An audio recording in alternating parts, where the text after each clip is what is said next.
Con su permiso, Presidenta, en principio reconocer a esta soberanía, porque el día de hoy, en el marco del Día Internacional de los Derechos Humanos, aprobaremos también el dictamen que prohíbe el maltrato infantil y que contribuirá a que las niñas, niños y adolescentes puedan vivir una vida sin violencia.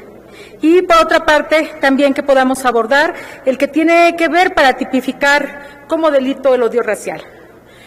Hoy, a casi un año de vivir en medio de una pandemia que ha asolado al mundo como ninguna otra en los últimos 70 años, con una crisis económica que dejará en el mundo y en nuestro país a millones de personas en situación de pobreza y al límite de la sobrevivencia, conmemoramos el Día Internacional de los Derechos Humanos, obligándonos a reflexionar respecto al papel fundamental que deben tomar los estados como protagonistas en la lucha en contra de la violencia y para garantizar la vigencia plena y el absoluto respeto de los derechos básicos y las libertades fundamentales. Esas libertades fundamentales que nos son inherentes a todas y todos, derechos inalienables, porque cada uno y cada uno nos hemos nacido libres y con la misma dignidad. La declaración signada por 48 de los 58 estados que integraban la Asamblea General de la ONU en 1948 tuvo por objeto restablecer las condiciones de convivencia pacífica entre los países que habían participado de la Segunda Guerra Mundial en medio de la muerte, el empobrecimiento y la ruina de las condiciones de vida de las personas, en medio de países arrasados por la guerra, minados en sus economías y con víctimas mortales que se contaron por millones.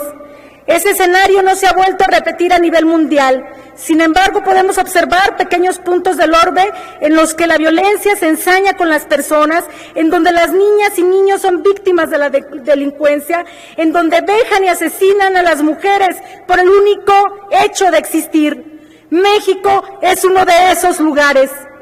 Hoy en el mundo nos acechan nuevas amenazas de todo tipo, desde el cambio climático que se cierne con mayor furia en contra de los países con menor desarrollo humano, hasta la pandemia que ha azotado a las naciones cuyos líderes no atinan a entender una simple premisa: usar el cubrebocas reduce los contagios. Y con irresponsabilidad invitan a la población, con el pretexto de una reactivación económica que no termina de llegar, a salir a comprar, a consumir. Esta situación ha provocado que sean las personas más vulnerables las que se encuentran en situación de pobreza, las mujeres jefas de familia, las y los adultos mayores, quienes resienten con mayor brutalidad sus efectos y tengan mayor número de víctimas mortales por la COVID.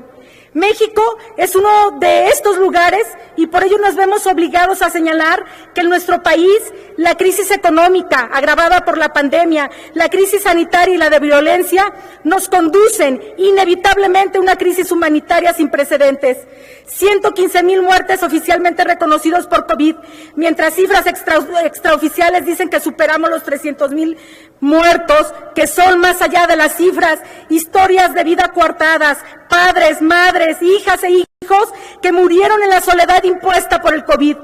A pesar de los llamados urgentes, ninguna medida sanitaria fue implementada con perspectiva de género. Las mujeres constituyen el sector poblacional más ignorado por este gobierno, que se dice feminista y que se encomienda a los santos para protegerse.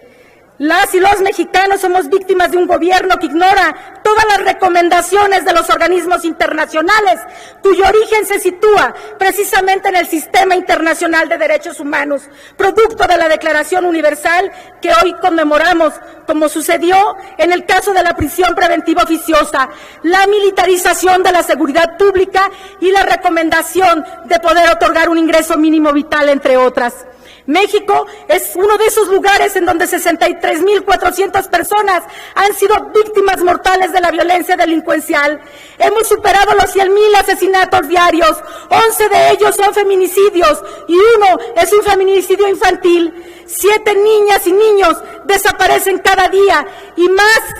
mueren por víctimas de la violencia que se ensaña con ellos. Esta cartografía de horror se complementa con los más de 73,000 desaparecidos, de los cuales desgraciadamente pueden encontrarse en los más de 2,000 cuerpos que han sido exhumados de las 1,257 fosas clandestinas localizadas en los últimos 2 años.